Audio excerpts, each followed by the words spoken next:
this time, I want to invite you to join in a moment of silence, followed by the Pledge of Allegiance.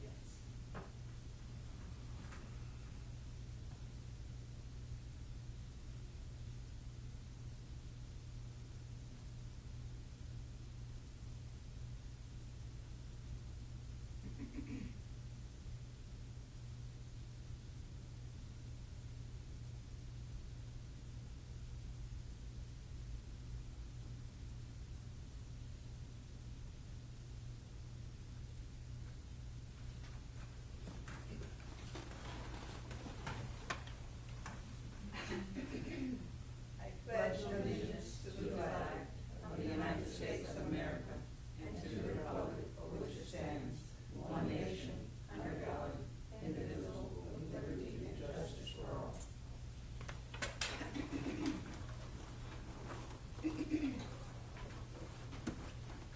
Welcome to the Sumter School District July 19th, 2021 Board of Trustees meeting.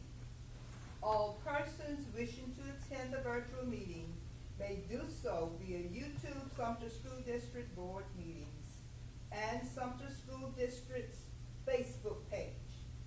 Due to COVID-19 and in compliance with recent public health orders, no members from the public will be able to attend the meeting in person. This meeting is held in accordance with the Freedom of Information Act. The news media has been notified, and a copy of the agenda has been made available to the public. Mission. The mission of Sumter School District is to equip students to be responsible, successful, and productive citizens in a global society. Vision. Sumter School District develops and cultivates competitive students who embrace diversity, act responsibly, and contribute positively to society. Our board members are Dr. Barbara Jackson, yours truly, Chairwoman, Dr. J. Frank Baker, our Vice Chair, Mr. Reverend Darrell McGaney, our area clerk, our Area 5, and he's our clerk, Mr. Brian Alston, Area 1, Mrs. Cheryl Ray, Area 2, who is via Zoom with us this evening, Mac McLeod, Area 3, Dr. Johnny Hilton, Area 4, Dr. Gloria Lee, Area 6, Mr. Sean Reagan, Area 9, Seat 9, Mrs. Robin Mills, our Deputy Director of Installation Support, our Shore Air Force Base Representative. Dr. Penelope E. Martin Knox is our Superintendent, and Mrs. Amy Hanson is our Administrative Assistant Manager, our Administrative Manager, I'm sorry. I'd first like to say thank you for the, because we are getting on a little late because we had technical difficulty, and we do appreciate your patience. I call this meeting to order. Good evening. Thank you for joining us this evening for the first regular meeting of the Board of Trustees for the 2021 school year. We're excited to begin another year, and we look forward to welcoming our staff and our students back to school in August. We encourage your continued support so together we can remain Sumter strong. Upon consensus and with no objection, the agenda will stand approved as written. Are there any objections? Hearing none, the agenda is approved. We are now down to board recognition, and we're delighted to have some board members to recognize tonight. The board members and leadership team training is a priority for the South Carolina School Board Association. Established in 1982, the SCSBA's Boardsmanship Institute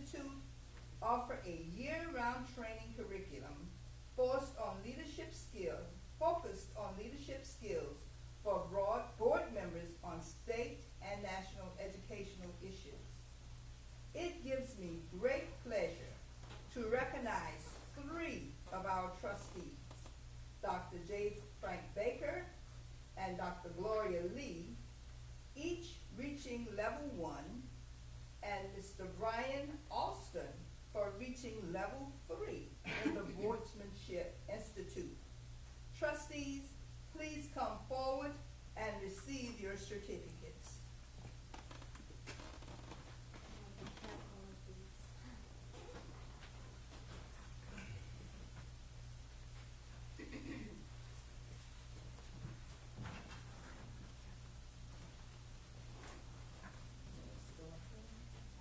If you just follow Shelley where she wants Okay, you. Shelley.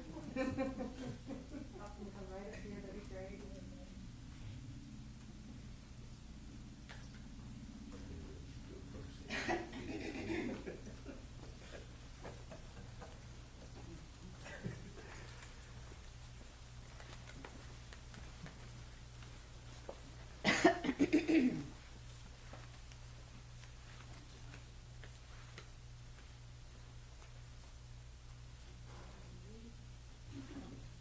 Okay, we are delighted to present to you the Certificate of Achievement from the South Carolina School Board Association, and the certificate reads, "This certificate of achievement is granted to J. Frank Baker, Gloria Lee, and Brian Austin." Yours will be a little different. For reaching level 1, this is for Frank and Gloria, in the Boardsmanship Institute training program as a school district trustee in Sumter School District. Signed, Cheryl Burgess and Scott Price is our executive director. Congratulations. You do the presentation. That's Dr. Baker.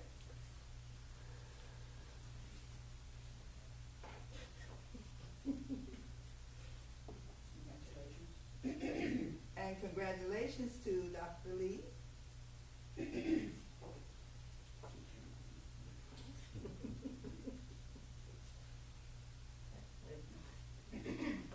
And Brian Austin's certificate is pretty much the same.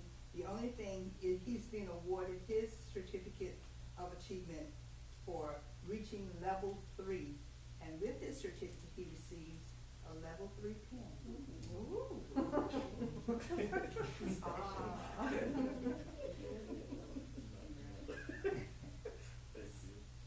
So I would like to say again, congratulations, and we appreciate you and your hard work in your endeavors.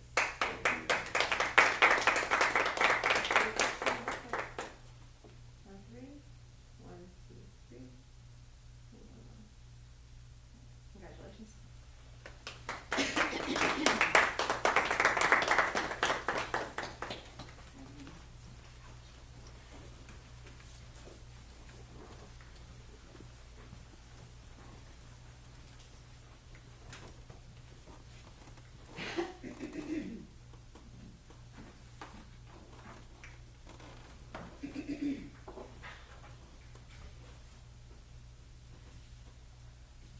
Okay, congratulations again to our board members for the work that you have put forth thus far. Okay, we're down now to public participation. The board is pleased to offer time on the agenda for public participation. The procedure for submission of comment has been shared via the district website. As a reminder, submissions are due by the Wednesday prior to each monthly meeting. At this time, we will open the floor not to exceed 15 minutes for the reading of previously submitted comments. Mrs. Shelley Galloway, will you read the public participation comments? Yes, ma'am. Good evening, Board Chairwoman Dr. Jackson, Vice Chairman Dr. Baker, members of the Board, Superintendent Dr. Martin Knox. This evening, we received 3 items for public participation.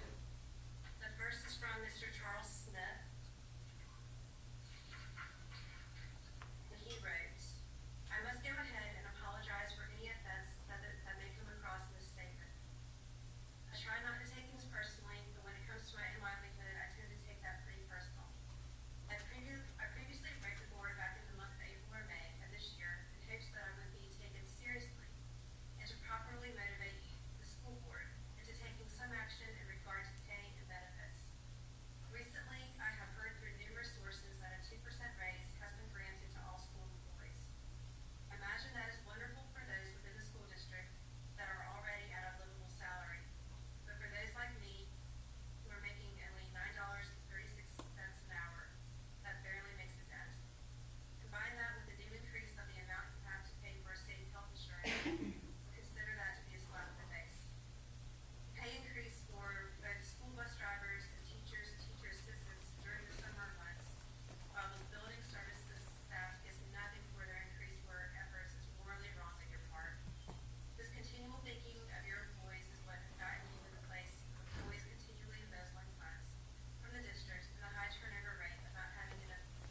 we're down now to, and, I'm sure that those individuals will hear from us, I think it's within 10 days. So you will be hearing from the board within 10 days in reference to your comments and concerns. Okay, so now we're down to board communication. Trustees, I invite. Ma'am, we have community feedback for the remaining of number Oh, 4. I'm sorry, Okay. I'm sorry, okay. All right, I'm sorry about that. Community feedback, renaming of adult education building, Virginia Kaiser Ray.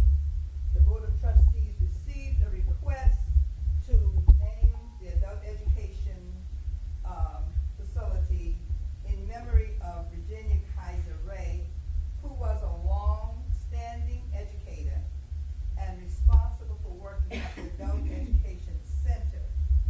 A presentation was made before the board at the March workshop meeting. The board then solicited community feedback, and an announcement was made for comments to be shared by following the procedure for public participation outlined in the district's website in order to submit feedback. Ms. Galloway, were any comments received? Yes, we did receive 3 through our website. Would you like me to read them? Would you please? Okay. The first is from Annette Leesdale, and she wrote, I strongly support retaining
Chair, on behalf of my family, I would like to express our sincere gratitude and appreciation that was shown to us during our period of bereavement.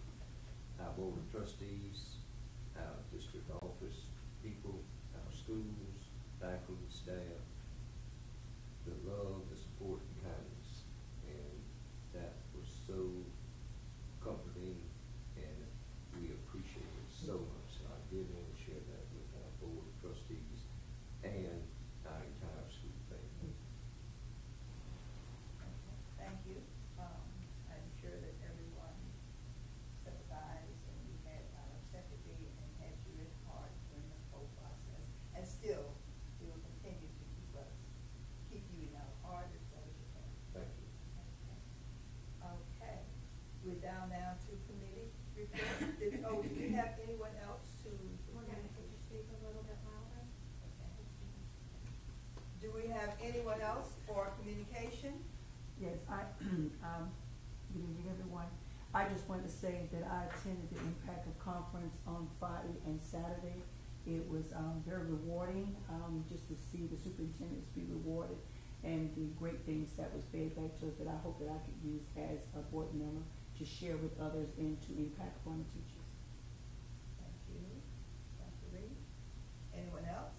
I think we had some other members to attend that conference. At least give a shout out. Yes, ma'am.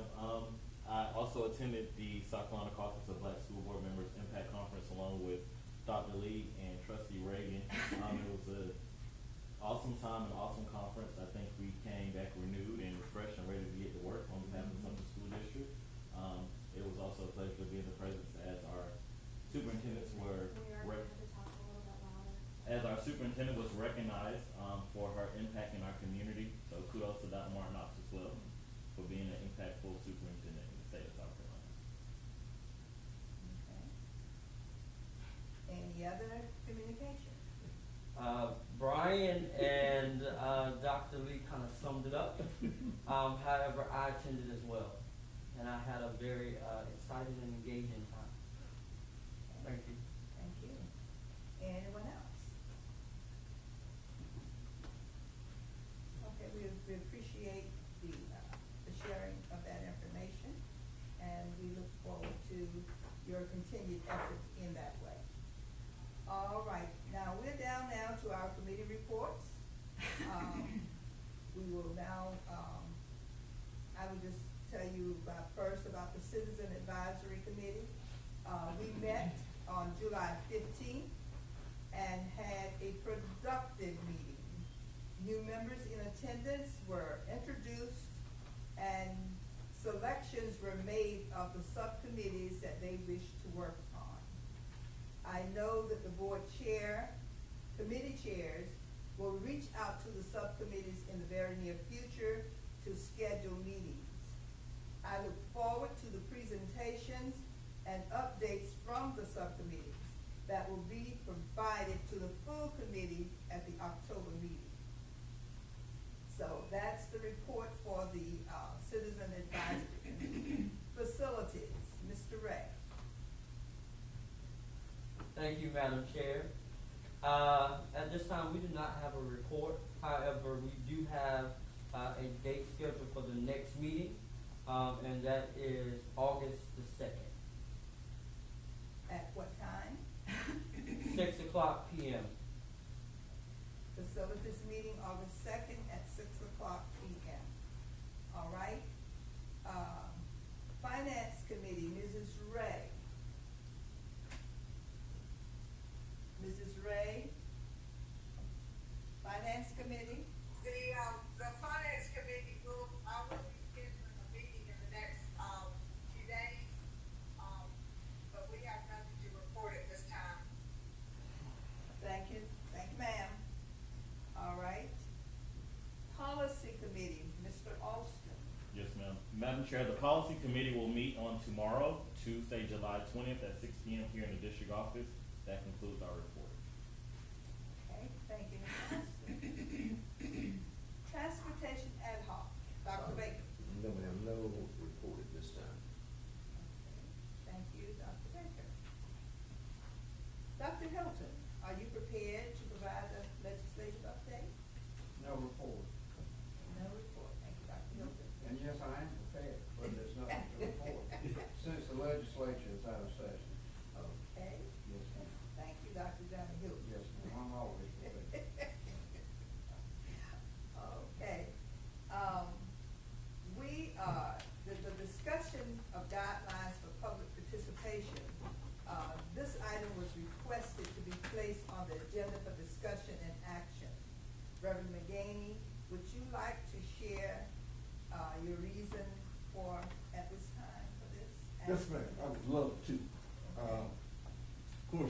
aware that, our superintendent is doing an outstanding job following the guidelines of the CDC.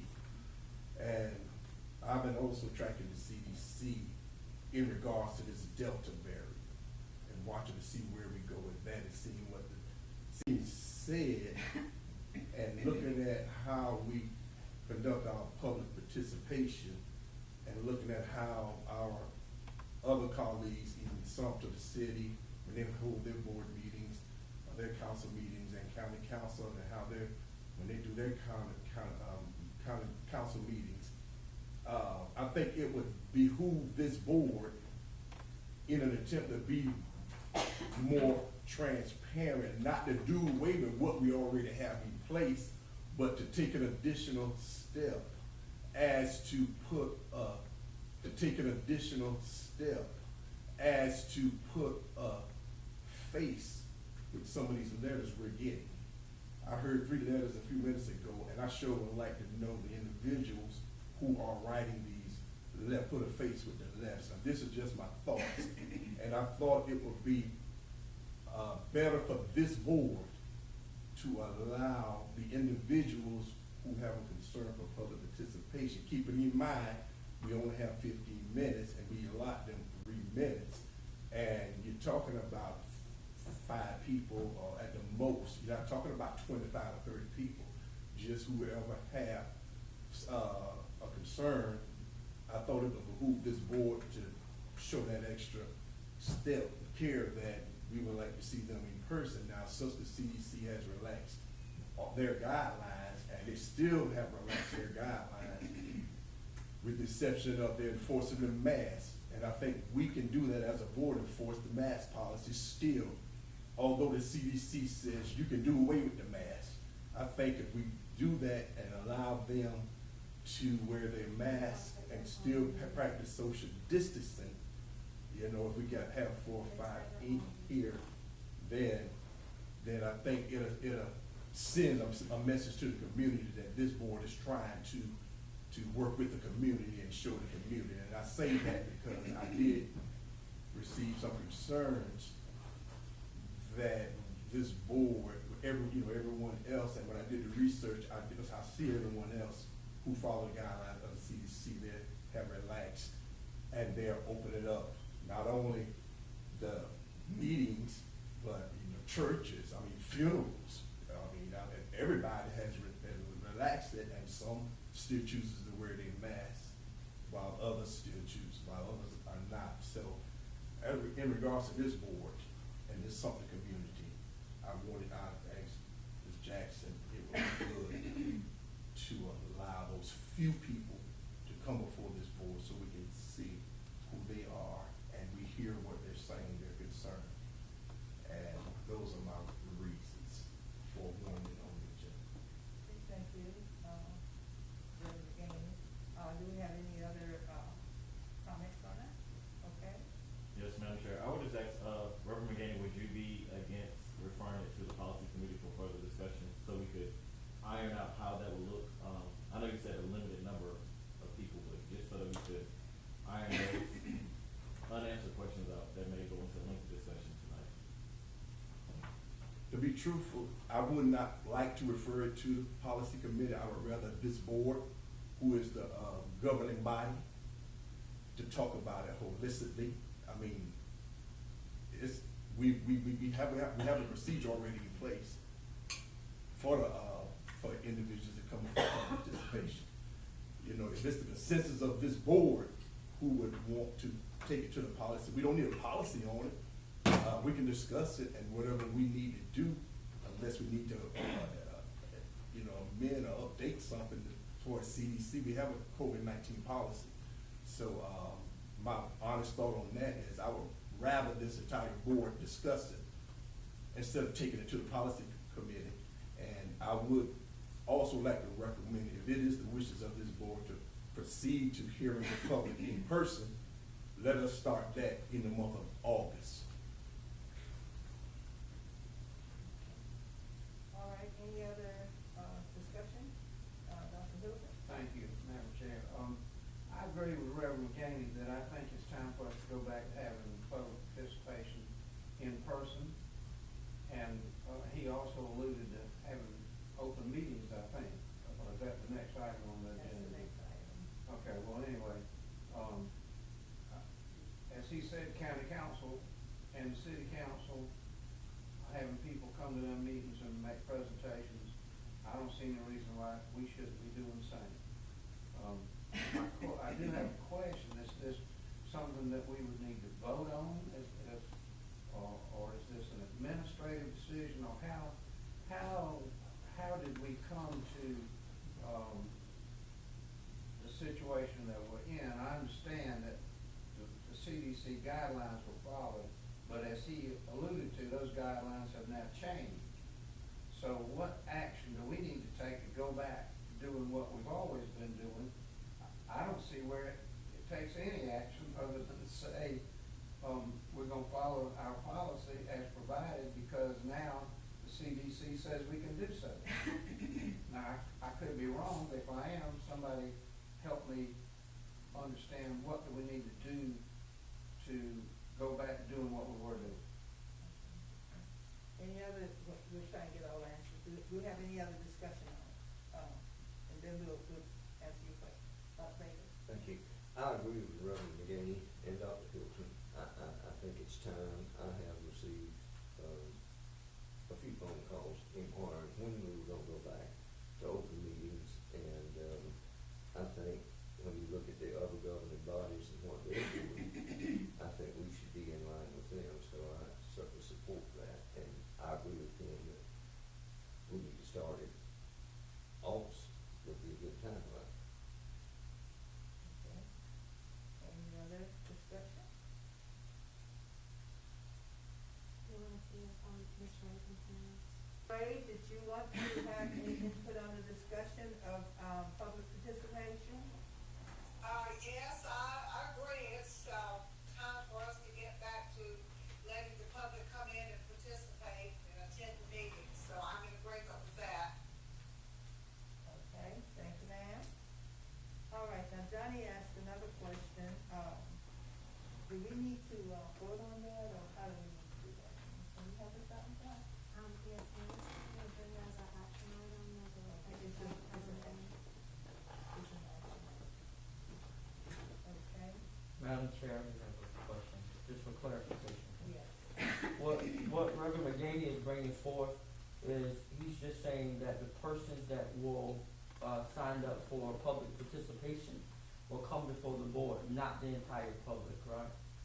Well, the next item on the agenda is open to public. But that's, what you're saying is just On for this, yes, sir, on this particular public participation, I'm talking about the people who signed up. Right. The next item is, we'll address that once we get there. Thank you.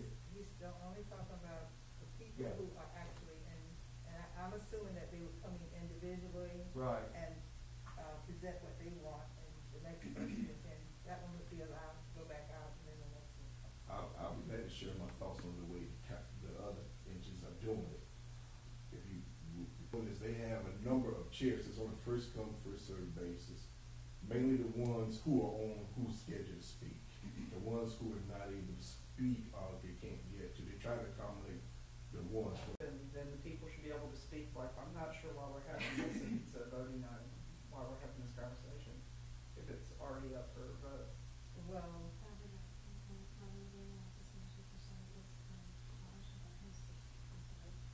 because of the process, to continue the same process we have in addition, but not take that away. Right, that's why that was like, I wasn't trying to do away with what, I think it's great what the superintendent has already in place. I just wanted to go an additional step to be more transparent. well, the discussion is because it was asked to be added to the agenda, to be brought to, the body as a whole. So, when any board member asks for, that is what we tend to do, is add it to the agenda and allow it to come up for discussion. And that is, and in fact, these two items were requested by more than one person for this meeting, so Dow was the first one, so that's why it says that he is the person to address it.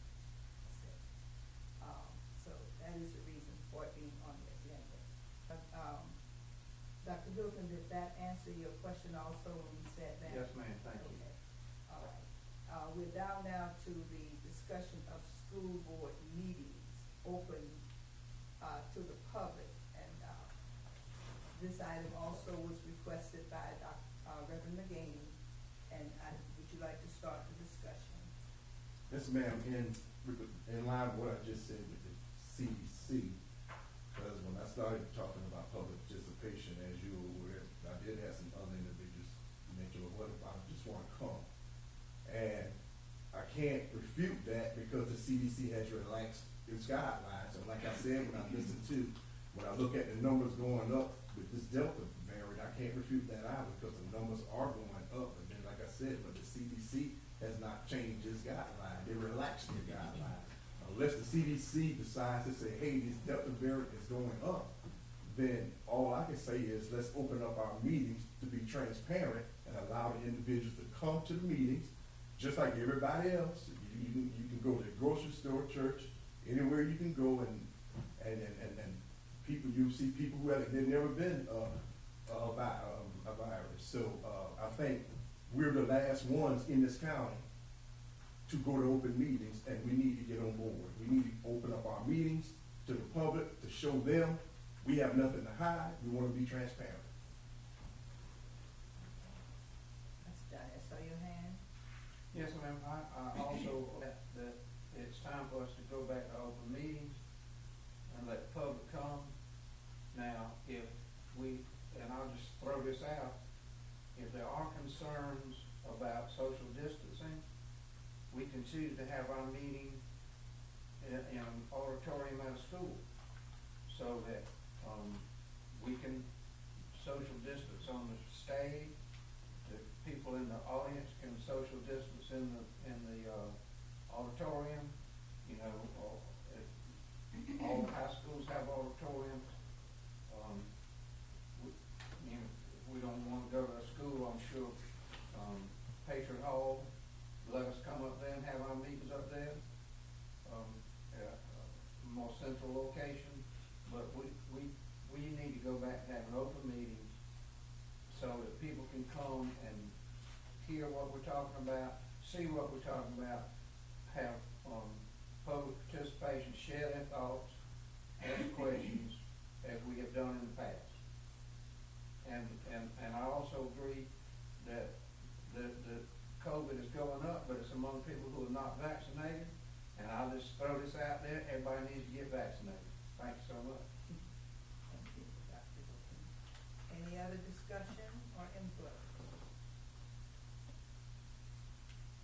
Yes, ma'am. If this board chooses to, I would like to also wish that, request that we go back in the beginning of the month of August. Regular scheduled board meeting. Is this an action item also? Yes. Okay. Any other discussion? Of open to the public? Okay. Thank you for your input, and we will take that up under action. All right, we're now down to the Sumter School District Realignment Criteria presentation. The Board of Trustees entered into an agreement with Crawford GIS Consulting LLC in May of this year. And at this time, Mr. Crawford will make a presentation regarding Sumter School District realignment criteria. Mr. Crawford? Ma'am, thank you for the opportunity. I'm not able to share my screen. Can you give me permission to be able to share my screen so I can share a few things? Sure. You can share. You can share. Okay. There it goes. Okay, thank you.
Mr. Cropper for, taking the break with us so that we could work on our, difficulty that we were experiencing here. We do appreciate you, and you may begin. We're back now. Okay, thank you. Does that sound a little bit better? Oh, yes, much better, much louder. Okay, great, great. Well, what I was, where we left off was a review of the project objectives. And what the project objectives are designed for is if somebody comes to you or somebody comes to anybody in the county wants to know, why do we need to realign schools? Why are we doing this project, at the current moment? And this would be the answer that would help describe the rationale for doing realignment in Sumter in this particular effort. So they are to basically do this through a community-based process leading to a recommendation from the consultant. Focus on developing options that best meet the realignment criteria, and the best plan will be one that touches on all elements of the criteria equally. You can't focus on only one element. You have to the best plan will be one that adheres to the criteria as best as possible as a whole. And I will talk about the criteria here in a minute.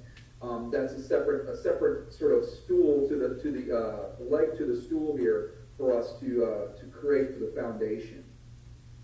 The two key primary things that we need to focus on as well are addressing imbalances in utilization as well as imbalances and inefficiencies in transportation. So we will be looking at data and developing statistics to help inform us on transportation efficiency and if any option can be made to help improve efficiency of transportation for students, as well as equitable utilization of schools across the county. We basically try to establish zones that enable students to attend schools closer to their home if possible, but we have to adhere to the other criteria. You can't focus on only one element of transportation as one thing, because if you do, for example, if you try to assign every student to their closest school, you can have issues with school utilization. Some will be well overutilized and some may be underutilized. In this plan, the work that's going to start here and that's underway right now will be finished in March of 22. That's when a plan is expected to be recommended to the school board. And it will be approved by the board at that meeting or a later meeting, not long after that. So, does anybody have any members of the board? Do you have any anything that I mentioned or listed or discussed on these objectives that give any concern to members of the board? Or Dr. Jackson, would you prefer that I finish the whole presentation and then open the floor for questions? Yes, would you do that, please? Yes, I can do that, yes. So these are the objectives. This is one piece that we need to make sure you guys are on the same page with. And these are all listed in the packet of the PDF packet that you should have in front of you as well. This is just more a presentation. All that material is included in this PDF. So let's talk about the suggested criteria.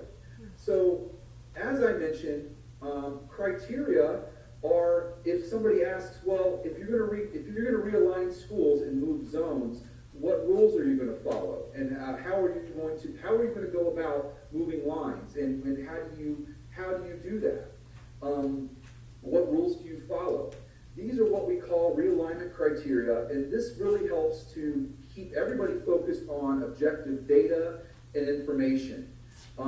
These are suggested criteria that I have put together that have been used at other school districts across the country, and ones that I do suggest that the district consider. And but again, it's really up to you to determine if you have any concerns about any of these. But the best plan will be one that adheres to these criteria as a whole as best as possible. So the first one is to balance school facility utilization. And that is, and these are not in any particular order, but basically to make every effort to have equitable utilization across the district of seats versus students in a school. And try to make sure that the amount that each school has a little bit of space, if there is space available, that there's an equitable amount of space in each school so that students and teachers and administrators can kind of deliver the education they want and be able to spread out if they want. If it's really crowded, you know, make sure that we're looking equitably in terms of how each building may be utilized, if at all possible. Account for future growth. So as we're looking at developing options, be mindful of areas that have growth potential. We may need to estimate a fewer number of students in one school that has a lot of growth potential, for example, and so that they can grow into the school and not become overcrowded too soon. And likewise, if an area is seeing a declining enrollment trend, we may be able to fill it up a little bit more, knowing that the students are going to be declining, enrollment's going to decline that school, that they're going to get more relief through demographics. Close proximity. So trying to assign students as close to their home as possible. Every parent wants to have their student home from school off the bus as quickly as possible, and I think that's what everybody would like to strive for that. And so that's something that we look at and try to see if we can enable that environment in this district, if at all possible. Maximize busing efficiencies in transportation to students. So try to make every effort to consider the transportation, the bus time, parent commuting patterns, and those elements of transportation as we develop options. We will look at what your current schools are doing right now in terms of efficiency and transportation, utilization, all these elements. And then when we look at options, we will be comparing that to the current. Again, trying to create options and eventually work to a recommendation that makes things better, improves the efficiency of your zones and all these elements, but to not make them worse, if at all possible. Establish clear feeder patterns and continuity. So this is looking at the progression of an elementary school population into a middle, and then from that middle into a high school. And you know, what we try to strive for is 100% of an elementary feeds into a middle school, and 100% of a middle school feeds into a high school. And that is really the goal. But in many times that it's hard to achieve that because there's schools, middle schools, and high schools. So if you do have to split, it has to split when it goes to middle school. We want to make sure that it's not that it's an even split. It's better to have an split 50-50 to two middle schools than to have an elementary 90% of an elementary school go to one middle and only 10% of that elementary go to another. So we'll be measuring your existing feeder patterns, and also in any option we'll be measuring what the option feeder patterns are to try to get to that 100% feeder dynamic, and if not 100%, make sure it's a balanced split. Allow for the highest grade at current school to legacy enroll. So this is something often referred to as grandfathering. You may have heard that term.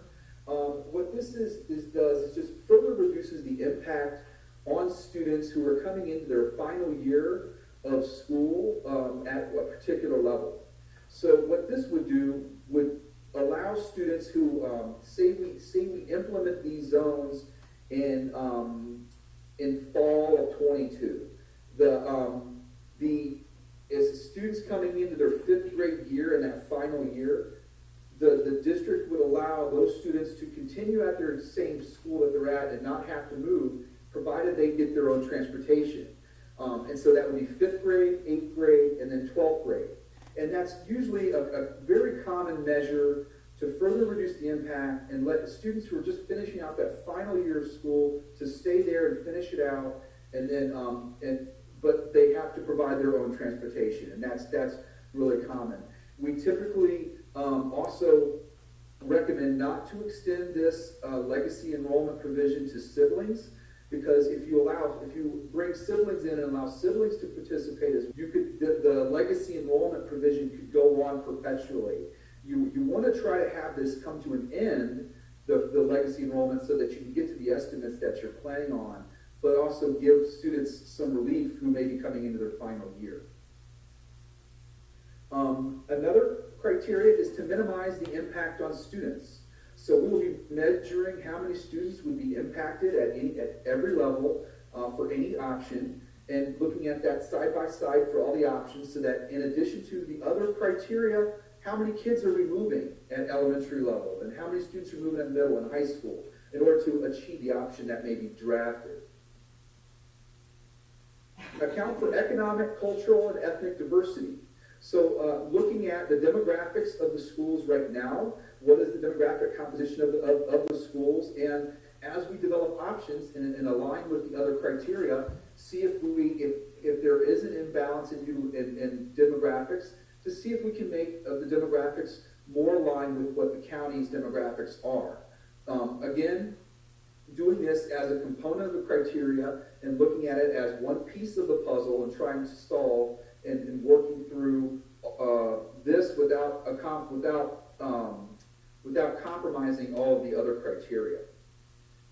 Make every effort to establish contiguous zones. So this is trying to create one zone per school in your district. I know you do have one non-contiguous zone that exists right now in your elementary schools, for example, and if that we will be evaluating that and seeing if there is some way to avoid non-contiguous zones. So this is basically 2 zones for one school.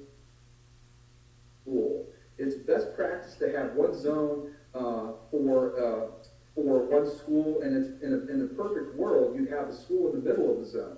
But we understand that things aren't perfect in the world, and the development patterns and the density of communities are differ across the county, and numbers of students coming in different communities, so coming in different schools. So we will be mindful of all of that. Try not to create any new non-contiguous zones if we can, and if we can at all possible, maybe absolve or eliminate the non-contiguous zones that you have right now. And doing so also helps align with the other criteria in terms of proximity and those kind of elements. But as we're looking at options, use major roads and natural boundaries wherever feasible to define attendance zones. So try to draw the line down major roads that students would not walk across, and then do not draw the line down the middle of residential streets. Try to keep the lines along major geographic or man-made features, so that it sort of helps enable the community dynamic, and not having an issue where kids who may live on the same residential street, and they play and they after school and things like that, and they have to go to separate schools. Trying to keep that community intact as we move an area, so if an area moves, it moves together, and not splitting it down a residential street. And so, like I said, all of these criteria are seen, and think of them all in a basket. And the best plan will be one that adheres to these criteria as best as possible as a whole. You can't focus on only one element of these criteria, because if you do, you start to deviate greatly from the others. And so that's the way that we typically recommend school districts approach criteria when they get into realignment work like this. And then the final thing, and after this I'd like to show you the timeline which we have drafted, but this is just an overview of the stakeholder responsibilities. So everybody in the county has a role in this process, and everybody has the opportunity to provide input and to provide feedback. The consultant is us, and we are in charge of facilitating the process, communicating updates with the committee, providing materials, so putting together forms to solicit feedback and surveys and things like that. And ultimately, after and working with all of these stakeholders through the next several months, we will be providing a recommendation to the board as it relates to a realignment plan. The realignment committee is place. It's what we are working, who we are committee is the district's ad hoc committee. They are serving in this role. And this ad hoc committee includes 4 board members, members of the district from transportation and operations offices, and the superintendent. So we're going to be working with this group and meeting once a month, starting next month. And this group is going to be the group that's going to be reviewing options, looking at all of the material that we are drafting and creating, with the goal of developing scenarios that we can share with the general public. So that's the real focus at the first phase of this, is not to figure out what's the best plan, is to try to figure out how many options can be created that adhere to our criteria, and then we'll go through a process of elimination. And so this realignment committee will review input that we provide to the consultant, and then we'll be reviewing input from the general public, and then continue to provide guidance on modifying maps with a focus on developing a plan that best meets the needs of all students in this county, as all of the students as a whole. But this realignment committee will not be recommending a plan. That recommendation is coming on behalf of the consultant, us, Crawford GIS. The general public have a critical role in this process. We will create a realignment webpage, and that will be ready by the first committee. The webpage will have a lot of information on it, key introductory information and background data. It will also have a lot of information on how the public can participate and provide input through a feedback form. And then as meetings occur, we will keep populating and building this website that will be a one-stop shop for all realignment information that any member of the public can go to and find what materials were shared at the last meeting, and all of the information that's being considered through the course of the study. We will also have a series of public information sessions where we invite the public to come to review and listen to what we have been doing in the work that's happened up to that date. And then we will start sharing maps with them at the second public information session.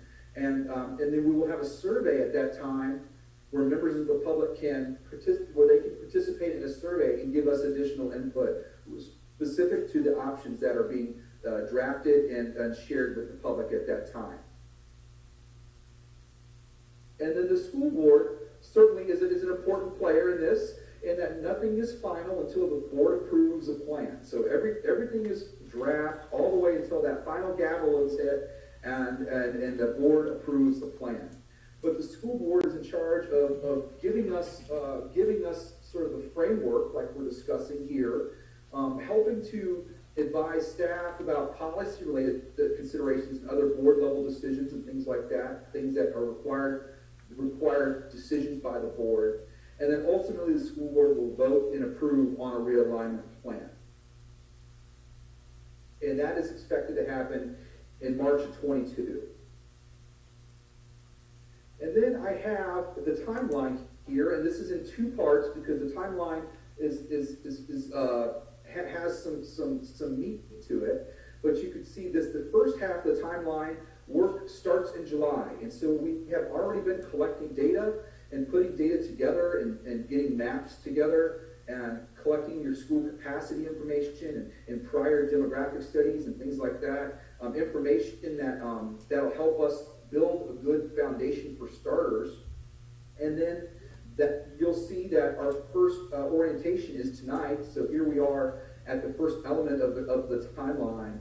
But everything that's in the peach color are our committee meetings with the realignment committee. And you see we have the yellow spots here where we will be providing updates to the board on a regular basis, just to keep the board as a whole informed on the work that's being done by the different stakeholders. We have a first public information scheduled. These are draft dates that have not been approved yet. And so if members of the public are watching this, I would caution you not to put all of these on your calendar yet until we have them finalized. But we do have it drafted for September 13th as the first public information session that I am proposing, and that is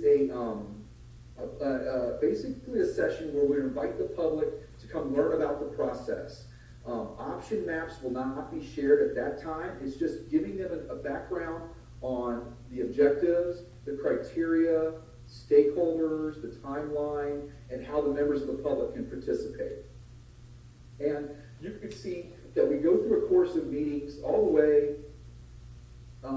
through and into December. And when we get to December, this is our second public information session where we present draft options to the public. So this is where the first time, the public will be seeing options that are being drafted from the ad hoc meetings, because those are open to the public. So they will be aware of the options that are being drafted leading up to this second public information session, and they will have the opportunity to provide feedback through the general feedback form.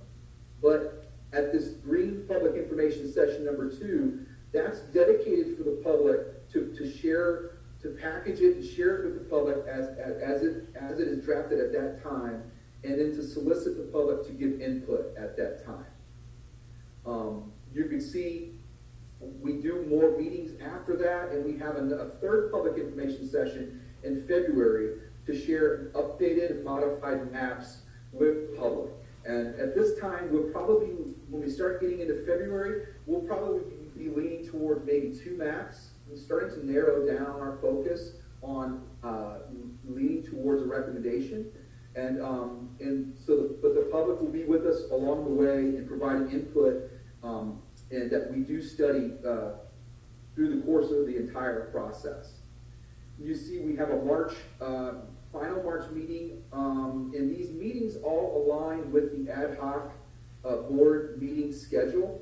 And so all of the meetings that are on here align with your with the board meeting calendar as it was relayed to me.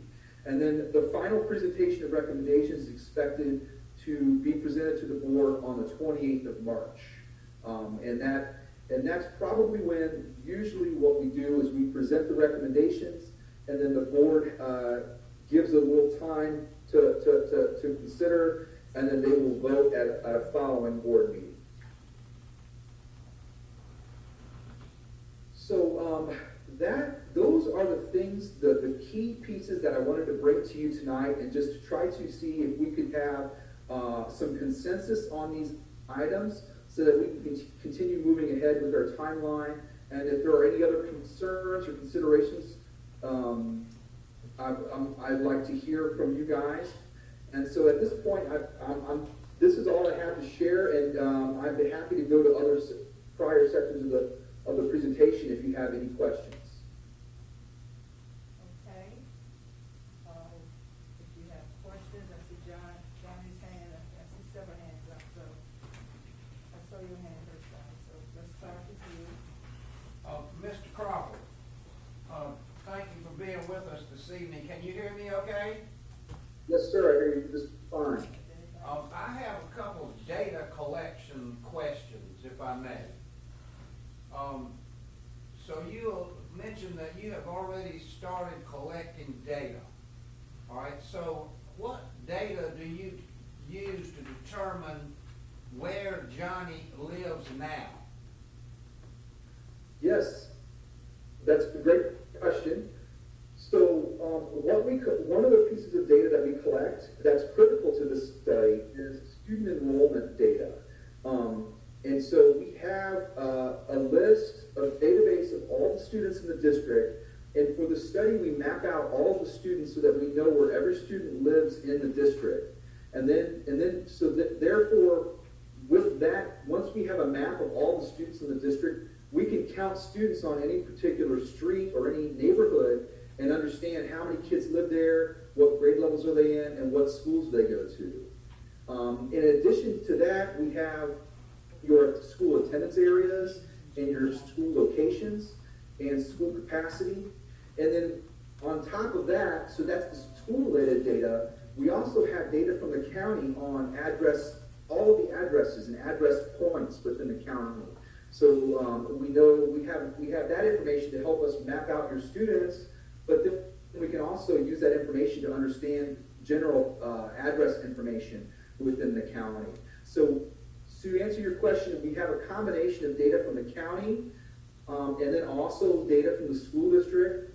And it should be noted that as we continue this work, if members of the committee or members of the public bring up another data set or something that may be useful for us to consider and evaluate, we are all ears. Like, I don't think data collection ever ends. We're always open to evaluate new data. Like, for example, we were doing a district in Wrightville County, Virginia, and a member of the public talked about a recent traffic study that was published by the Department of Transportation. And we went and found that traffic study, and we incorporated it and shared it with the committee and the public. All that information, all this information is important and useful to us. So if I may follow up with a couple more questions, please. So the first set of data you're using is the school district data. In other words, where Alice Drive says Johnny's living, that's currently. All right, now what data from the county? Are you using tax records or what records from the county? Property Yes, tax? sir. The county has a pretty robust online mapping system, and so the county has addressing a pretty good address space for the county. And so we have the parcels and the property lines for the county, for every property that exists in Sumter County, and all of the addresses. And we also have access to other tax assessor data if needed to help inform us for the project. But everybody that rents a house doesn't have any tax data. These are just property owners that have the tax data, correct? The address information is based on property owner, but the address point tells us if it's a multi-family, so that we can make sure that we locate the student in that area. Yes, sir, you're correct. Okay, so my next question is projected enrollment.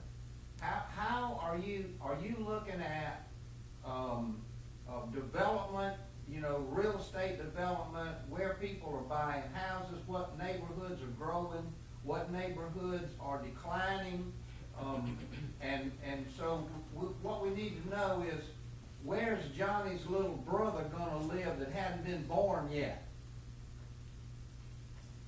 You got Yes, me? sir. What we do is we like to provide an estimate of enrollment. And it's our experience that the best way to give you an accurate estimate is to work with the data that we know is most certain, which is the student enrollment database. So we will be working with the student enrollment database to provide an estimate. And that estimate we will be also updating once we get your fall 21 enrollment data. As we work through this process, we will update with your most recent fall 21 enrollment data as we work through this. But on top of that, so that estimate will give us, if the zones were to change today, this is what it would look like. But on top of that, we layer other elements of things that we look at. We look at enrollment trends and looking at, is an area growing, and based off of it, just not even looking at housing, and just looking at the students that live in any area. What are the size of the cohorts, the grade levels of students that are moving through the system? And are there bigger grade levels at K1 and 2 being replaced by smaller 3, 4, 5? And we study that and we report on that as we provide our estimates. And then on top of that, we look at number of new housing units and housing data to determine where housing data is being planned. So try to get an element of the housing impact. And so we layer on the estimated enrollment using your student data, which is the most certain, and then we layer on some trending data to be able to give you a good estimate or assessment of an area, if an area is going to grow and at what magnitude, or if it's not, or if it's gonna stay stable, or if it's gonna decline. Thank you for those responses. The trending data is certainly gonna be important in moving forward for the future. And I just wanna say that the success of this study and any realignment study is that, in my estimation, the data is the key to having a successful study, because we need to know where people are, and we need to know where people are gonna be in the future. Thank you very much. Sir. Okay, thank you, Donnie. Anyone else on this side? Darryl, I think you said you had a question? Yes, ma'am. Okay. Mr. Crawford? Yes, I was very inspired and to hear you talk about the general public and the surveys that the general public will be doing in the public information sessions. I think you made 3 or 4 of them. However, this Sumter community, we are not privy to the internet services, and there's been discussions about broadband in regards to the internet. And like I said, you mentioned a lot of surveys. My question is, have you considered in-person meetings with the general public so they can have their concerns answered? Yes, sir. It has been discussed. I did provide a scope of work on this study with focus on all virtual process. But if the district does prefer in-person for any particular element of this study, I can talk with the district. I am certainly amenable to an in-person engagement with members of the public if that's what the district prefers. And I think you're right. With the best place to do it would be the public information sessions if you did want to have an in-person component to this process. And if that's something that the board desires, then I could talk with the district about it. The one thing is to caution is that we did provide a price proposal for the study, and that didn't include travel, and so I would have to give some estimate to accommodate that. But that shouldn't inhibit you from doing what you think is best for your county and for your constituents. I am very glad to hear you say that in regards to whatever the district, because at the end of the day, the district's not gonna be the one responsible for this study. The board is gonna be responsible and the ones that are gonna get blamed for it. And that's the reason why I want everything to be transparent, and I want this community to have the opportunity to be able to share some of their concerns as well. And that way, we all are stakeholders. Thank you so much. Thank you, Madam May. Mrs. Ray, if you have a question? I just have a question about the realignment ad hoc committee. Is that gonna be the transportation committee, or is this a new committee? I think you said that. It's transportation, okay. Yes. Is that was your own question? Okay, thank you. Mr. Bryant? Yes, ma'am. This is a step further than Reverend McGain. I'm glad you touched on that. Thank you. But my concern was, if we're not able to do in person, or it's not feasible from a fiscal standpoint, is there an option for those that don't have access to broadband or those that don't have transportation to attend an in-person meeting? Is there an option for maybe how we do public participation now, where there's a phone number where they can send the email correspondence or something, voicing their opinion on the process?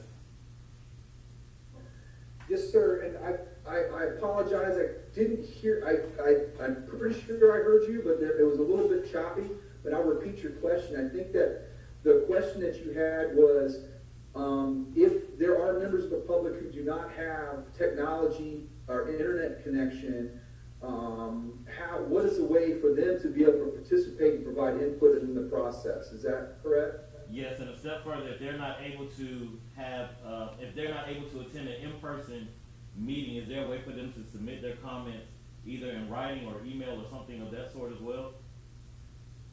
Absolutely. So to give you a full answer on this, one of the things that's common that school districts like to do is when we do have the general feedback forms, it can be done. It's done via computer, but so one option is the members of the public can do it online. Another option that's very common is that school districts offer a computer or a location at each school within the county that members of the public can come in and provide input. So say they're dropping off a child or their grandchild at school, they can go to a computer and type in any comments they want right there. We will also create an email address just for a catch-all if that's a preference to help make sure that there are no holes left in communication. But one of the we've also seen school districts partner with the county libraries and things like that to offer some guidance, maybe give the librarians some guidance on where they how to access a feedback form, and so that members of the public could also go to a public library and fill out and provide their input at a computer at that location. But one of this study with the feedback, one of the things to be mindful of too is that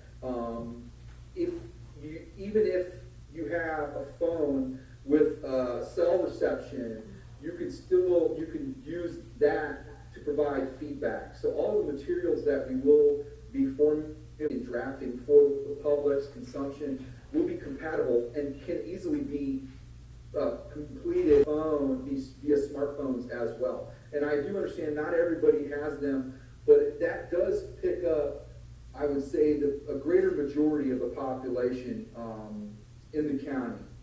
But if you have any other suggestions, we're always willing to help work with the county and the district to make sure that we enable participation and input from as many sources as possible. Any additional questions? I want to pass up the opportunity. Any additional questions? Okay. One for the record. Mr. Crawford, also want to just to enlighten you, this is a large county, and there are individuals that have to travel 25 and 30 miles to come into the city of Sumter, and not only is the internet may be a problem, but some of the individuals are dealing with transportation issues as we currently speak. They don't have transportation. Just wanted to put that out there as well. Okay, thank you, sir, for that. Okay, no additional questions? If not, Mr. Crawford, we would certainly like to thank you for your overview on your criteria for the realignment of the district, and we look forward to our continued effort in working with you for the success of Sumter School District. So thank you.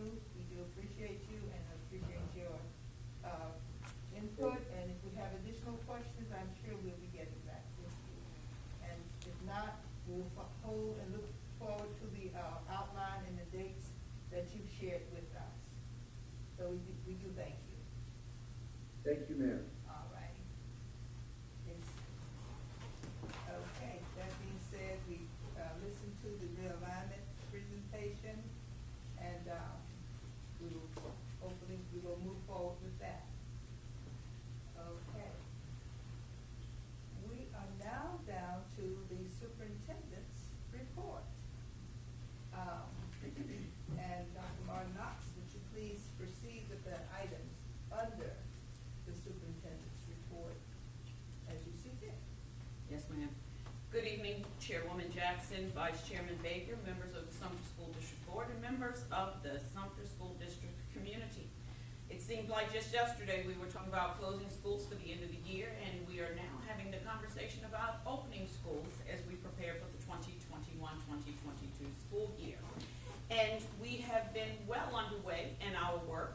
And I just want to take the opportunity to congratulate and to thank our new leaders, our new teachers, our new staff members for joining our Sumter School District community. And many of you have already hit the ground running.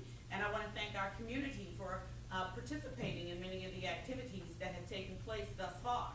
Many of our principals have had meet principal events, and we're planning for back to school events. But we also had an activity the other evening just down the street, or the other morning, just down the street, where we recognized Adopt a Classroom with our very own new Burlington store here in Sumter School District. I want to congratulate our Willow Drive Elementary School staff for being present. But if you have not seen the news, Burlington actually donated $5,000 to our very own Willow Drive Elementary for Adopt a Classroom, for our teachers to be able to purchase items to be utilized in the classrooms.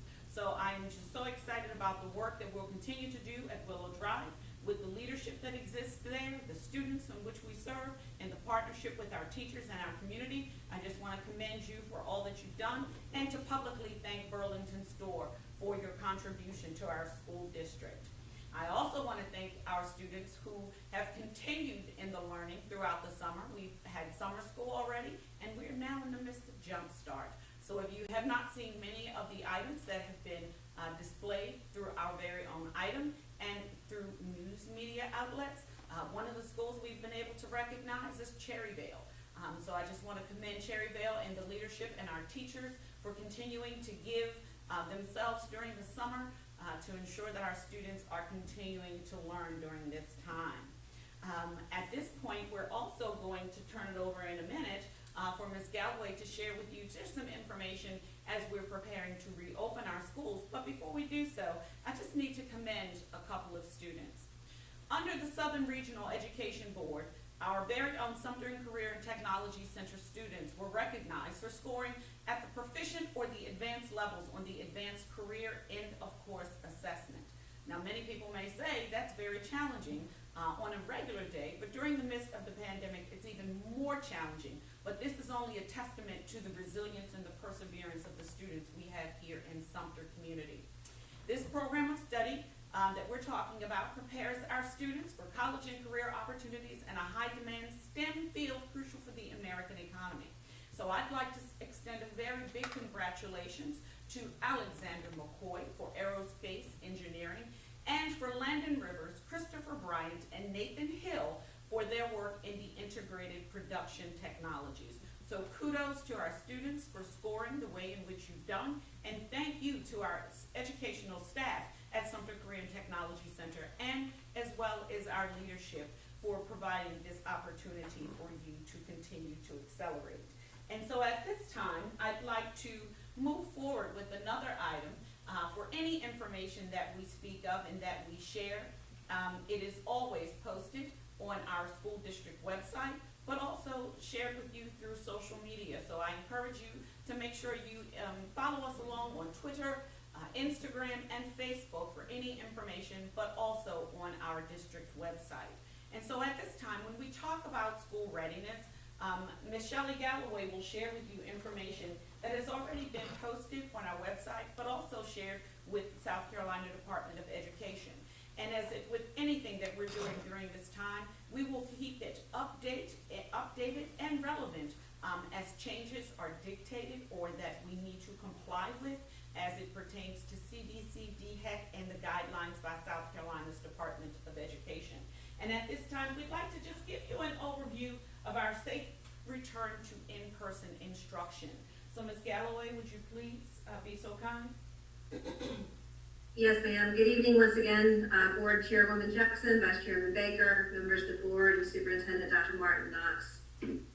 By way of background, the purpose of the American Rescue Plan Act and Elementary and Secondary School Emergency Relief Fund is to help safely reopen and sustain the safe operation of schools and address the impacts of COVID-19 on the nation's students by addressing students' academic, social, emotional, and mental health needs. This plan was generated from a specific template that was provided by the state, which also included public input. This presentation will provide a brief overview of our safe return to in-person and continuity of services plan. Sumter School District will begin the 2021-22 school year with 5 days of face-to-face instruction. The district will also provide an option for a virtual program for a limited number of students in grades 6 through 12 who are medically fragile. It is important to note that our academic, social, emotional, and mental health needs of our students remain at the forefront of our response to reopening schools safely. Guidelines from the Centers for Disease Control and Prevention, Department of Health and Environmental Control, and the South Carolina Department of Education, in addition to input from our stakeholders, are very important in the planning for the reopening of our schools. Schools in our district will allow for physical distancing within the classrooms, our hallways, and other areas of the school to the maximum extent possible. Many classroom settings were adjusted to allow for physical distancing as well as the removal of any unnecessary furniture. In areas where deemed necessary, plexiglass shields may be put into place as an additional safety precaution. Transportation will comply with the DHEC and CDC guidelines regarding capacity that are currently in effect, and this guideline is currently 67%, which we are following. With regards to our meals this year, students will receive and consume meals in the cafeteria. However, at the principal's discretion, a class may receive the meals in the cafeteria, but consume them in their individual classrooms.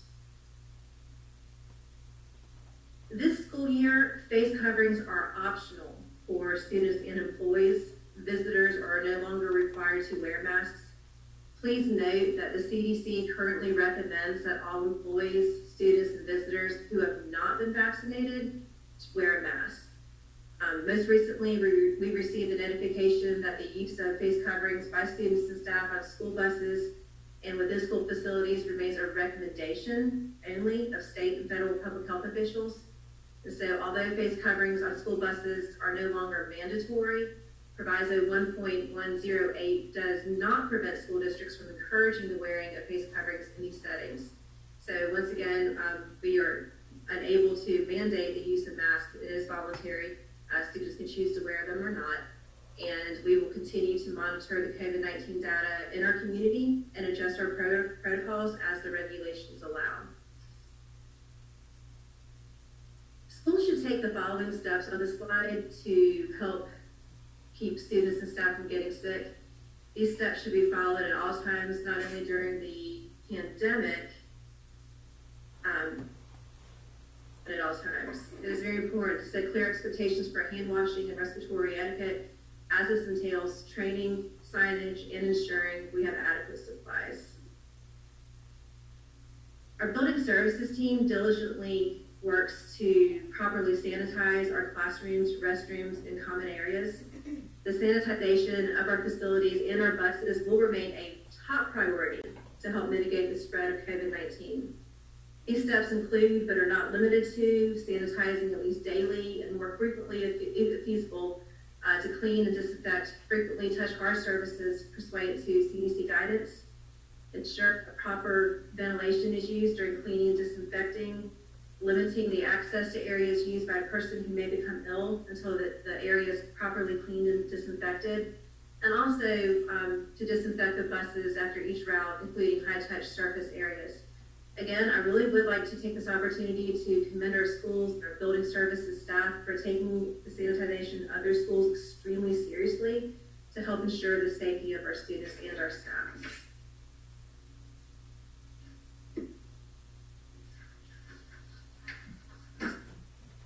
Isolation, contact tracing, and quarantine of close contact recommendations will continue to be based on our current CDC and DHEC recommendations. Those who are exhibiting signs or symptoms of COVID-19 will be excluded from the school setting for a 10-day isolation unless they present a negative COVID-19 test or alternative doctor's excuse. It should also be fever-free for 24 hours without the use of fever-reducing medications and have significant symptom improvement prior to returning. Also, close contacts to a positive COVID-19 case who have not been fully vaccinated will be quarantined for 14 days after the last day of potential exposure. Our school nurses are working extremely hard. They will continue to communicate as needed with DHEC and our assigned DHEC contact tracers. Positive COVID-19 cases and staff or students will continue to be reported within 24 hours to our DHEC school contact. The district's lead nurse will continue to communicate with the state school nurse consultant when questions or changes in DHEC recommendations arise. And she will also stay abreast of health alert updates issued by the CDC or DHEC and respond to them appropriately. All right, Sumter School District has developed an academic recovery plan to address our students' academic and social and emotional needs. This plan was already presented to the board on April 26th, so I will not cover that plan again in much detail. But as a reminder, our academic recovery plan contains measurable goals for student growth and achievement in English language arts, mathematics, social emotional learning, science, and college and career readiness. Each goal addresses how our district will accelerate learning using measurable targets to maximize growth and diminish achievement gaps. Sumter School District is also extremely committed to the child find process and efforts under Section 504 and IDEA, which is the Individuals with Disabilities Education Act. We will continue to use progress monitoring to monitor our students' IEP goals to identify learning loss and gains. And please note that as the data warrants, Sumter School District plans to adjust the academic recovery plan to provide appropriate support.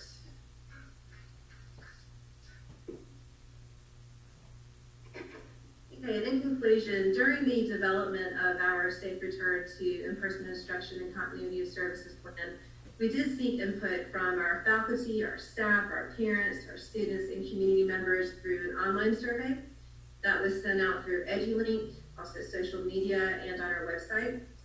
In addition to verbal input from our executive team and our Reopening of Schools Task Force, which consists of the representation of various stakeholder groups, that was also taken into consideration in the development of our reopening plan. It is important to note that this plan is extremely fluid. It is updated as we receive new recommendations from the state. And so it must be reviewed at least every 6 months, but we are continuing to update it as often as needed. The school district will seek and take into account public input through our advisory councils and also our survey data during the review process. And again, our plan revisions will address updated CDC guidance on safely reopening schools while keeping in mind that any regulations must be issued or followed. So to reference the complete plan, please visit our website at sumterschools.net and click on the Back to School tab. And I will now entertain any questions that you may have. Okay. Questions? All right, Ms. Ray? I have a question about the virtual program. I know we had a presentation from a company we were talking about contracting with. Is that what we're doing? Yes, ma'am. Oh, I'm sorry. And it's 6 through 12, and now in this it says medically fragile. My understanding is that was a little expanded from the presentation. So are we starting just with medically fragile, or how is that gonna work? So yes, ma'am. So we're in the process of finalizing the application itself, because remember, there's a guideline that we need to adhere to. We cannot exceed 5% of our student population, because if we do, there's a negative impact on the district if we do that. So we will look at the applications as they are shared. And so most of our medically fragile children are the ones who can't come back to school for their medical situations, and it could cause them additional harm. But that doesn't mean that's who it's going to be limited to. So we're continuing to work with Edmentum to make sure that we adopt the procedure so that we can meet the needs of our children in moving forward. And if we have children under the 6th grade number that we just spoke about, those students will also still go through the process of getting e-learning as they normally would under any other process. And so do they have to go through a doctor, like the medically homebound? Will it be the same criteria? Yes, ma'am. So many of our students already have that information that has been submitted. We don't want our parents to have to redo that. We already have them documented because in most cases they weren't coming to school prior to the pandemic because of their health conditions as well.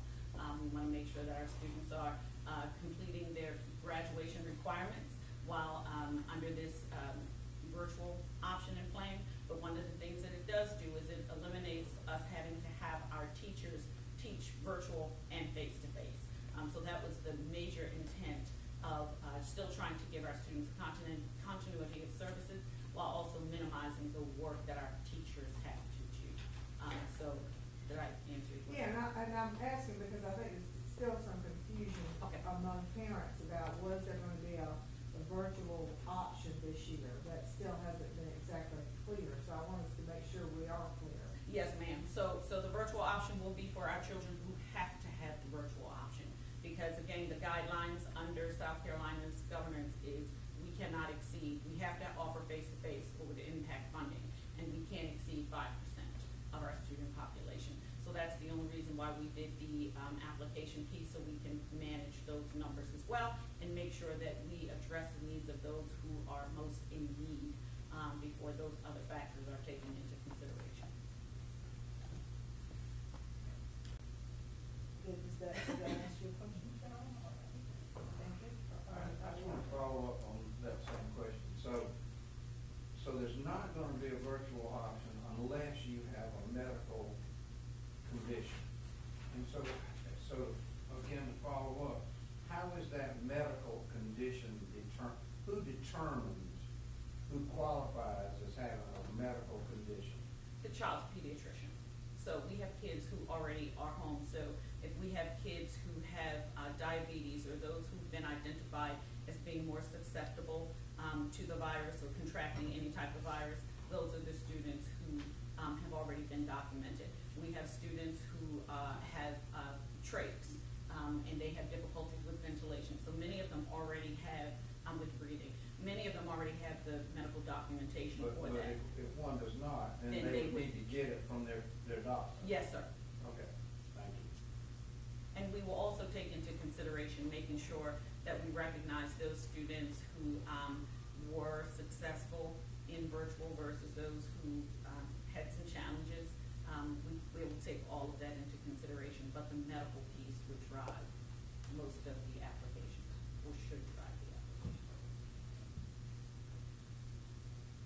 Let me clarify. Well, you just confused me again because you said only people who have a medical condition can participate. Then you just said should drive. So what I'm And saying. then you alluded to those who didn't do well in virtual. Because No. then we can find other ways in which we can make sure that they are being educated by providing them with additional support above and beyond the virtual. We just need to make sure kids are participating and coming to school, but we do have some with medical conditions. Who were not successful in the virtual. That's correct. Okay, I got you. I'm sorry, I spoke too fast. That's okay. Okay. That's your question. All right. Any additional questions about the development? Oh, get me Behind ready. A follow-up to Ms. Ray and Dr. Hilton's question, sort of, Edmonton, is that where? Yes, sir. When that presentation was given at our workshop board meeting, it was good. There was no discussion about cost to the district. How much is that gonna cost us? So we're still working out those figures because it is contingent upon the number of teachers that will be needed and the number of students we will be servicing. So we're still working on the application process, and once we get that, I'll be able to come back and give you a definitive number. Because we're also going to try to use them for additional services for those vacancies that we're unable to fill. We've also had those conversations with them as well. But I can give you a definitive number because it's contingent upon the number of students who we will be servicing and the number of staff that are needed on their end. And to follow up on that staff component, that would not be our teachers, that would be their teachers. Yes, sir, that is correct. And this other question was, and I don't know if you can answer, Shelley or maybe Sam, with the MERV tin filters being changed once a month, how are we tracking that? Say, for example, if I went to visit the school and popped open the system there, how would I know that filter had been changed? So Myers is listening, but I'll go ahead and jump in. So when the filters are being changed, they should be dated. On the frame, there should be a date of when it was last changed. But there should still be, because even though there's a date that says when they should be changed, they still should be checked regularly, because some filters will fill up before others. But that's one of the ways in which we can determine when they're. And that's really what I was driving at, is each one of those filters, as they're put in, the date is reported on, and it could be, I guess, something that we could track. Yes, sir. And the other question, following up with the filters, have we had any problem now getting ample supplies of the MERV 10 filters to take care of us in the district? I don't believe so, but let me double check so I can give you, Mr. Myers, have we had any difficulties with ordering the MERV 10 filters? Are we supplied okay? Is there a shortage nationwide, or where are we with that? I can't answer that question. Well, there has been a shortage, but we have not encountered that. We have ordered the numbers that we needed, and we made a very large order not too long ago, and we have been getting our filters in. Thank you. Thank you.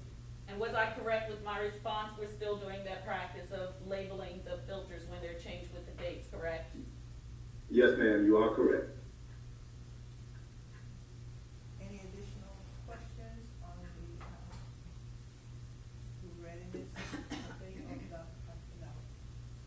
All right, hearing none, then move on, Dr. Yes, ma'am. So the next item, 6.3, which is the Office of Finance, to general fund statement of revenues and expenditures through June 2021. So Ms. Jennifer Miller, if you're on, please.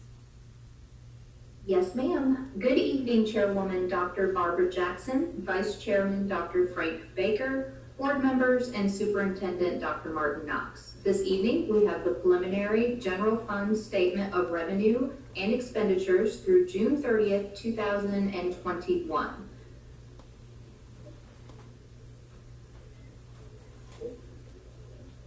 There was a small adjustment to the projected revenue, less than a $20,000 increase, mostly in the local revenue codes that start with a number 1, the largest change being $12,314, which was the revenue in lieu of taxes, which is code 1-280.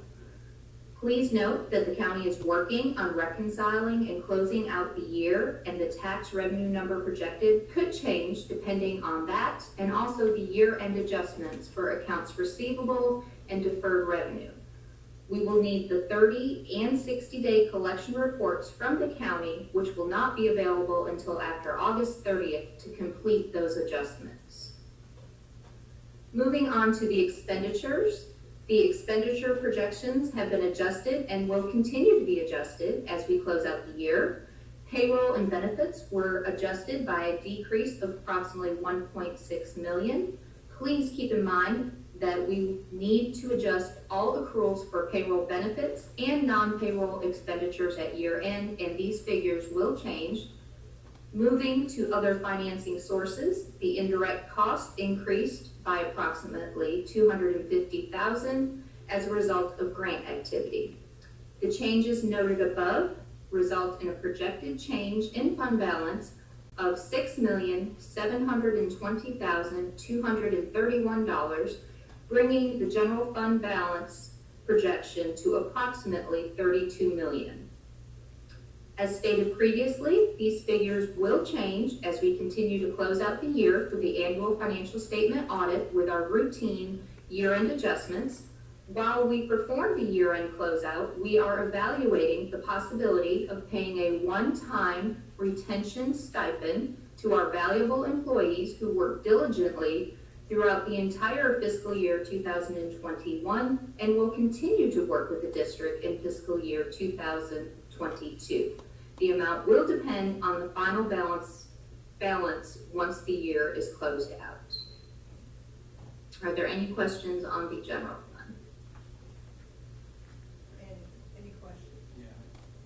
So did you just say you're considering giving a 1% stipend to everybody who finished this past school year?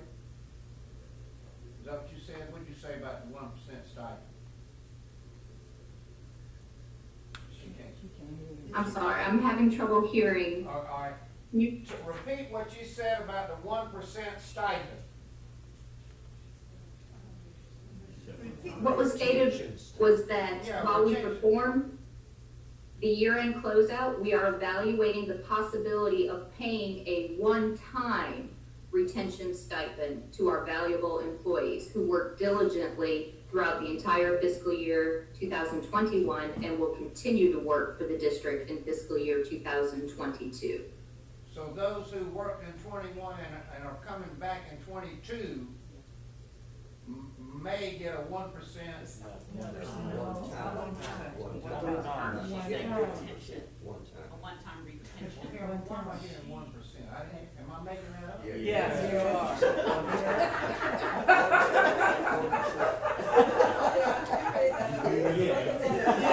Everyone else is hearing something totally different. One time done. Okay, my bad, I apologize. Turn it up. Clear the wax from my ears. Okay, and thank you for the clarification. That's why I asked you to repeat it, because I thought I heard 1%, but I heard one time. Okay, thank you. Any You're additional, welcome. any additional questions, Ms. Miller? I've got a wishing I was hearing that, you know what I mean? You may move on now. Sure. And 6.4, Ms. Miller, the Office of Finance and Capital Projects update through June 2021, please.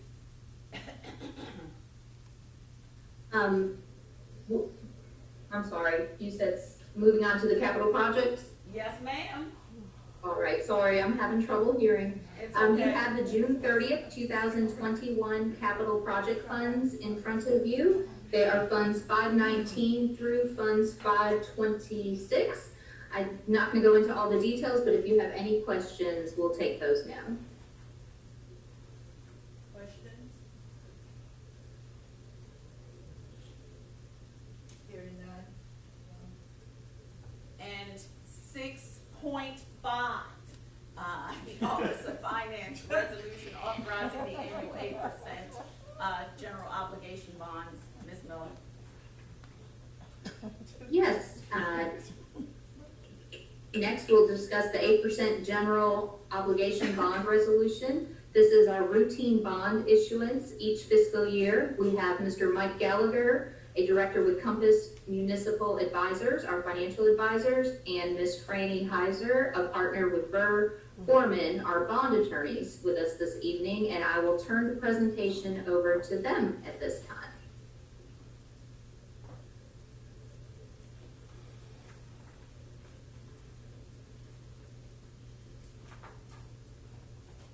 Mr. Gallagher. Madam, members of the board, Dr. Noxhart, it's a pleasure to be with you this evening virtually, and I wish I was able to be there with you. This is a very similar resolution as you have had every year. It is an amount not to exceed $21 million. It will provide approximately $11 million for annual capital projects to split between your spring and fall issues, as well as providing funds to make the installment purchase revenue bonds that were issued by Spartanburg, or by Sumter 2 and Sumter 17. And happy to answer any questions you may have.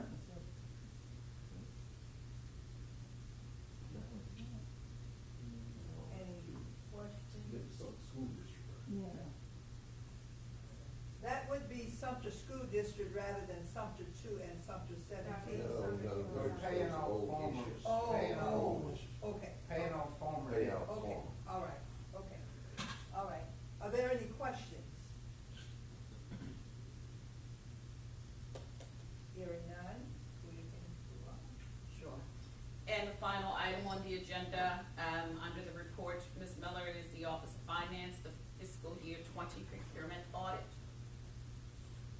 Yes, ma'am. This evening, we have Robin Poston joining us virtually from Harper, Poston & Moore, the certified public accounting firm that performed our fiscal year 2020 annual procurement audit. Mrs. Poston will now present the procurement audit report to the board. Good evening, everyone. I'm delighted to be here and to see all of you, even if it is virtually. We did perform the procurement audit for the year ended June 30th, 2020, and it was done in accordance with the State Fiscal Accountability Authority School District Procurement Audit Program. Basically, we take your procurements during the year and we perform the tests that are required to be performed by the State Audit Accountability Authority on your procurement, which means we test samples in various areas to make sure that you are complying with your own procurement code. We reviewed your procurement code first to make sure there were not any changes. We discussed the procurement of the district with your staff to make sure that we understood which procedures you were following and we updated our internal controls to include those changes. And then we performed tests on the data. We tested 200 numerically sequential purchases. The significance of selecting a block sample is to make sure that there's no duplication of splitting of invoices to go below the procurement's requirements. We also tested 62 randomly selected items that were selected based on criteria such as we selected so many large dollar items. We selected so many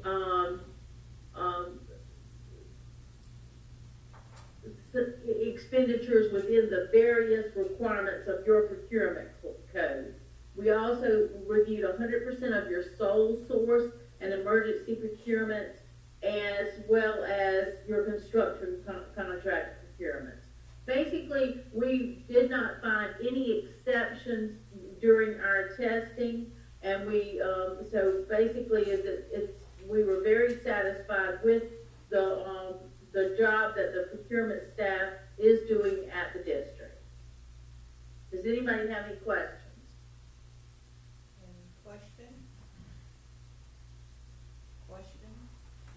One point I would like to make that I failed to is you did increase the amount of minority contracts. Your minority contracts increased to 0.663% from, which is a significant increase from the prior year. So I just wanted to make that point that you have made an effort to, it increased from 0.23 to 0.663, which is a significant increase. It's not where we really want it to be at 10%, but you're definitely making a major step toward meeting that goal.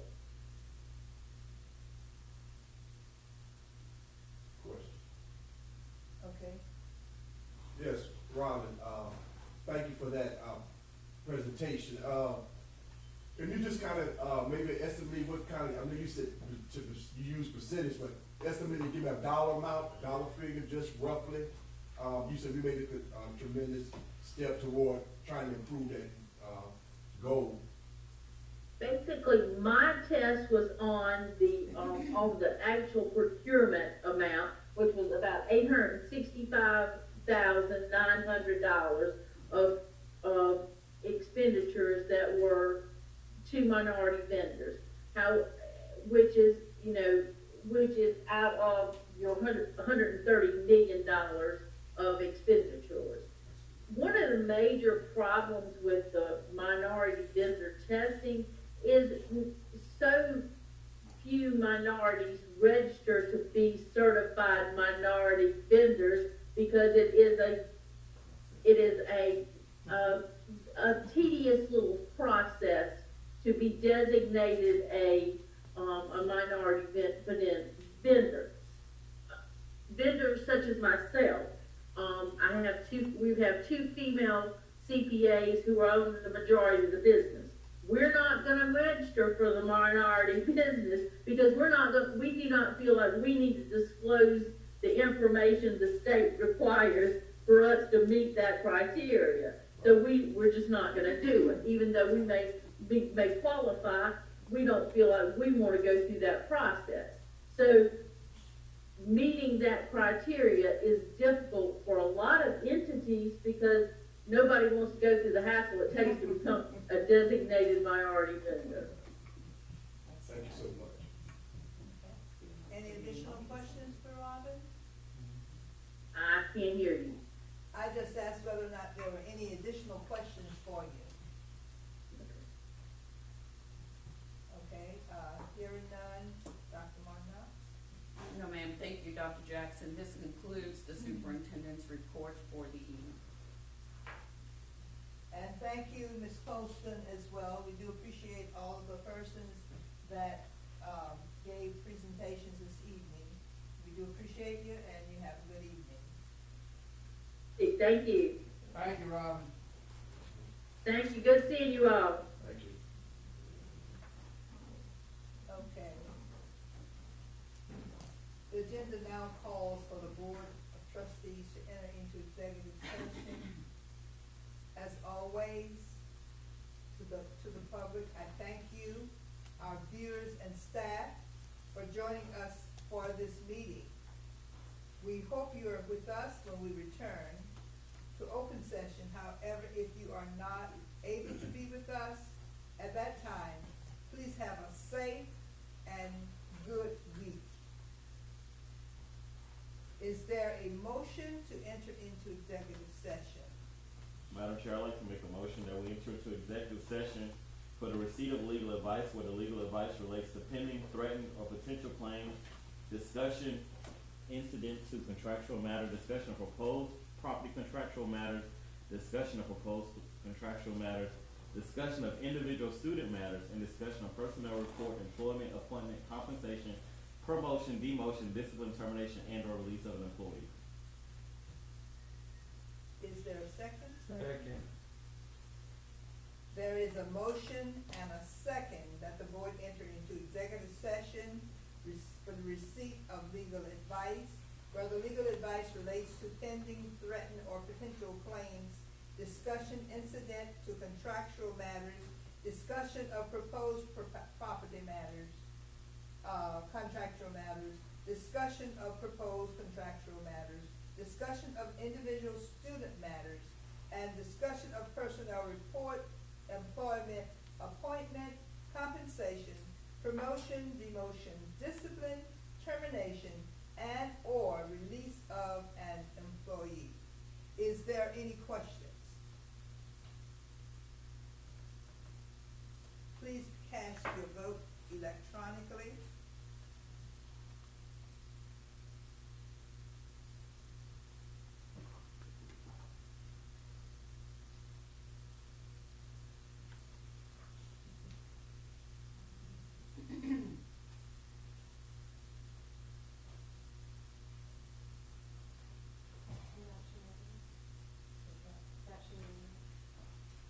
Okay. The motion passes unanimously, and the board is now in executive session. On to 9 point, we're in the action. 9.2, the individual student matter. Dr. Martin Knox, do you have a recommendation for the student matter transfers? Yes, ma'am. I would ask the board to approve the student matters as it relates to transfers in and transfers out of the district. Madam Chairperson, I move that the board accept the superintendent's recommendation to approve the individual student matters transfers as discussed in executive session. Is there a second? Second. A motion has been made and second to accept the superintendent's recommendation for board approval of the individual student matters transfers. Is there any discussion? Please cast your vote electronically.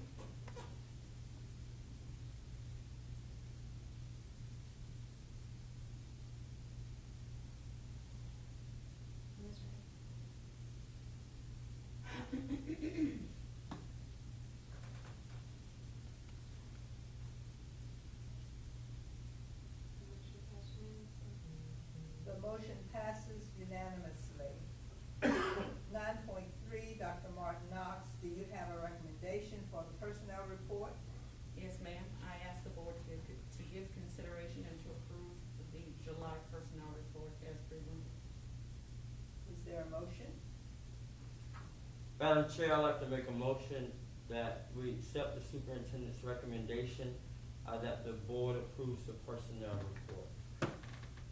Is there a second? Second.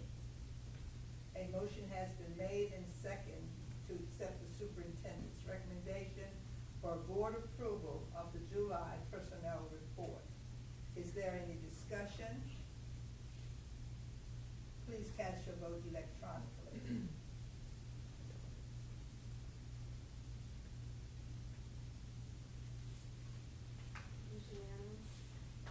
The motion passes unanimously.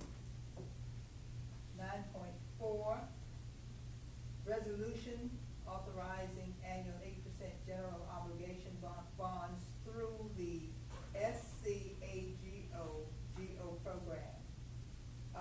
Trustees, do you have a motion for the resolution authorizing annual 8% general obligation bonds through the SCAGO program? Madam Chair, I move that the board approve the resolution authorizing the issuance and sale of not exceeding $21 million general obligation bonds in one or more series in one or more years with appropriate series designations of Sumter School District, South Carolina. Authorizing the South Carolina Association of Governmental Organizations to facilitate the sale of the bonds under its general obligation debt program. Prescribing the terms and conditions under which the bonds may be issued. Authorizing the superintendent of the school district to determine certain matters relating to the bonds. Providing for the payment of the bonds and the disposition of the proceeds thereof, and other matters relating thereto. Is there a second?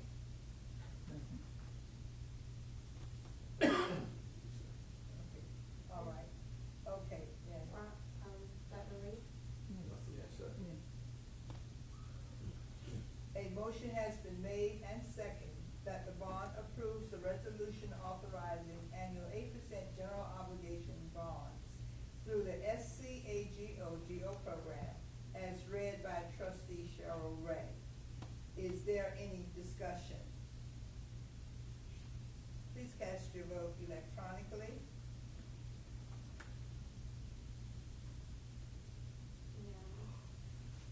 The motion passes unanimously. 9.5, renaming of Adult Education Building, Virginia Kaiser Ray.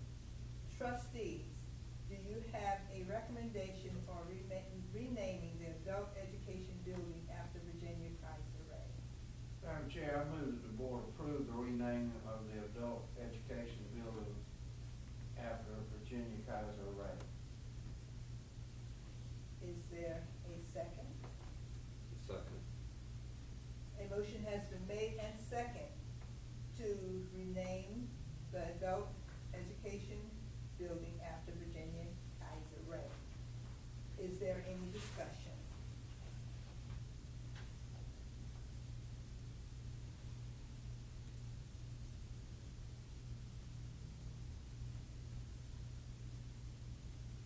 Please cast your vote electronically.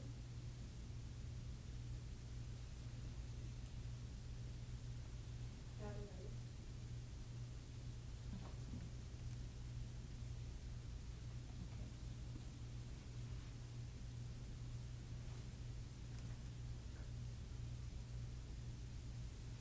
Motion passed. Okay, the motion passes. Okay, 9.6, public participation guidelines. Madam Chairman?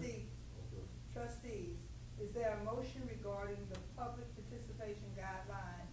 Madam Chair, I'd like to make a motion that this board allow public participation, in-person public participation to start August 2021 at our regular scheduled meeting, following the guidelines. A motion, is there a second? Second.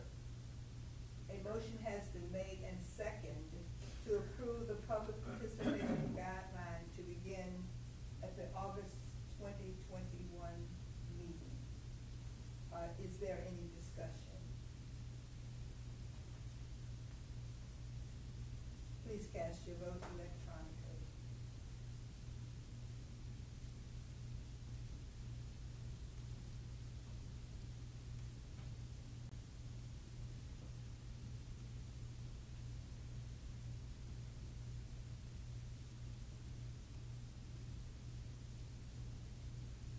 Motion passed unanimously. Okay, the motion passes unanimously.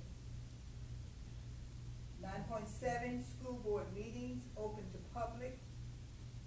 Trustees, do you have a motion regarding school board meetings open to public? Madam Chairman, I'd like to make a motion that this board allow in-person school board meetings open to the public beginning August 2021 at our regularly scheduled school board meeting. Second. A motion has been made and second to open school board meetings to the public beginning at the August meeting of 2021. Open to the public. Is there any discussion? Please cast your vote electronically.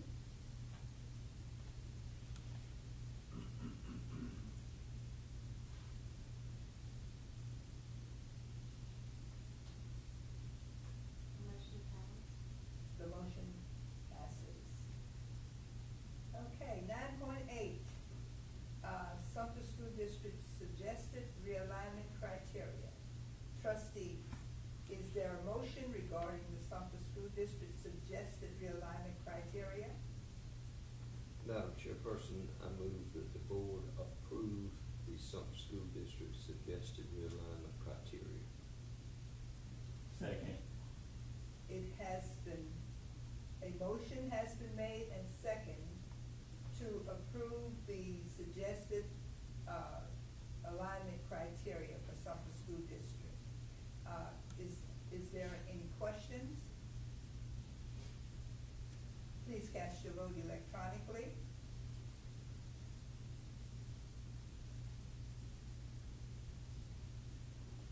Motion passed unanimously. The motion passes unanimously. Okay. The meeting, are there any objections to approval of the consent agenda? Hearing none, the consent agenda is approved. As we now approach the end of this meeting, I want to again thank our viewers and our meeting participants for joining us this evening. And we encourage you to join us the next time when we come together. With no further business, this meeting is adjourned